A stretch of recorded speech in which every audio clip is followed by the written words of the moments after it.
got the car in position at my car lift, and so I'll be able to start doing some work on it. But first thing we're going to do is just do inspections. We'll look in the trunk and on the interior and just kind of assess how much work we're going to have to do.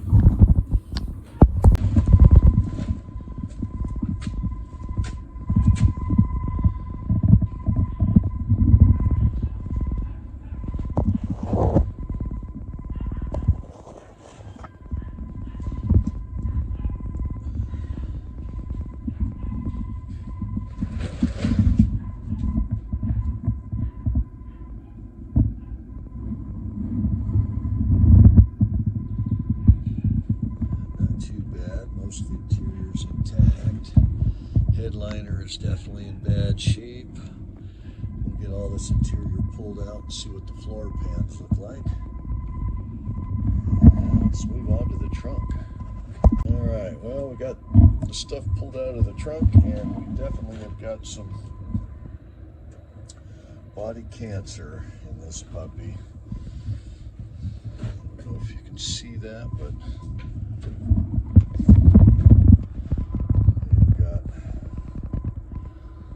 holes in the floor, lots of rust, so we're going to definitely have to buy a floor pan. Looks like the edges are in pretty good shape. For the most part. But a floor pan will be necessary to finish this trunk and get it looking good. Alright, we have got the car up on the lift now, and we'll do a quick inspection, see the underside of this puppy, and document that. So, here we go.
Some tips in case you need them.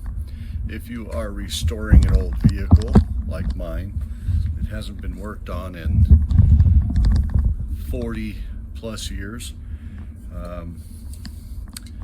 PB Blaster, a little free advertising for PB Blaster. This stuff is what works best out of everything I've ever used. So you're going to want to coat those nuts and bolts that you're going to be breaking free loose with this, and wire wheel, knock the rust off of there. Another little tip, you cannot over label everything you're pulling out the car. Ziploc bag labeled with what the parts are, what they came off of, and then a separate jar that I keep for each department. In this case, we're working on interior parts, so I've got a plastic jar, just, you know, an old nut jar thing, that I'll be putting those individual labeled Ziploc baggies with the parts from where they came, and that way I can keep track of it later. If I need to buy new bolts or whatever, I know exactly what they are. So I think that's about it. I guess I could show you where I've already sprayed the PB blaster, and I'm about ready to do a couple more because I'm going to be pulling off the body panel. So let's flip the camera around. All right, camera flip around. There we got a couple of really rusted body panel bolts there. We're gonna spray that real quick. All right, and we'll hit that with the wire wheel. And we've already done the seat mounts. And we already did the shackle. Probably can't see that, but the shackles we've done, or we're gonna be breaking them loose at some point. So anyway, that's the tip. Go around and spray all your bolts that you're going to be undoing with some PB blaster, and then wire wheel them, and hopefully you won't break too many rusted bolts and nuts. All right, so we got our interior parts out, and I am feeling really lucky. There's definitely some rust in the floorboard. But you know, I had this car for 37 years, never covered, ever. I couldn't afford it, right? I was broke, but managed to drag that car around everywhere I went. But no garage, so it's been out in the weather all these years, 37 years, poorly taken care of, and I'm really lucky that it's as preserved as it is. I think I threw a tarp on it here and there once in a while, you know, but for the most part, I did not do a good job of taking care of that car. I just, you know, young and not really understanding, you know, how much damage weather and the sun is going to do to things. But even so, it's in pretty good shape for a car that I'm going to restore. I've got a great starting point, and I'll turn this thing off and I'll just show you the interior and the upholstery, the interior parts, and you know, I think you'll agree I'm pretty lucky with the condition everything is in, considering that it's been in the hot California sun, Northern California, 100+ degree weather, 37 years. All right, I'm gonna flip the camera around. All right, here we go. Let's look on the inside of the car, see what I'm talking about. So, floor pans, rear, good shape. Trunk area is in good shape. And the passenger side is really just looking great. Not bad at all. Door panels, kicker panels, and the quarter panel, that's all looking good. It's still together. Of course, that dash is cracked. And now we're looking at the passengers or driver's side here, and you can see the floor is definitely rusted. We got a spot right there that's got a hole that's rusted through. So quite a bit of rust there. We'll have to replace the floor pan to get that perfect. But otherwise, it's in pretty good shape. And then over here, looking at our interior parts, we've got the bench seat is, I mean, it all has to be reupholstered, but it's still in great shape.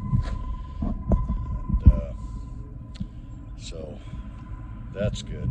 And then this front seats, this one is just practically perfect. This tells me exactly how to have the seats reupholstered, so I'm really lucky there. And all the plastic is still good. The back seat cover is still good and intact. And the fold down button, still great. That's actually the driver's. I've got them switched around. That's the driver's side and that's the passenger's. But again, I'm sure you'll agree, I'm really lucky. This car's in the shape that it's in. That's going to save me big bucks right there. All right. Well, that I think completes our day one of restoring our rig here. We've got it in place, and we've got the parts stripped out of the interior. The next step is we're going to take off that entire front clip and start cleaning up the body and identifying, more rust spots that I'm sure we have. And I want to get that windshield out. And I'm ordering a trunk pan, and looks like I'm going to be ordering a driver's side pan. But so far, not too bad. Feeling pretty lucky. All right, well, thanks for watching.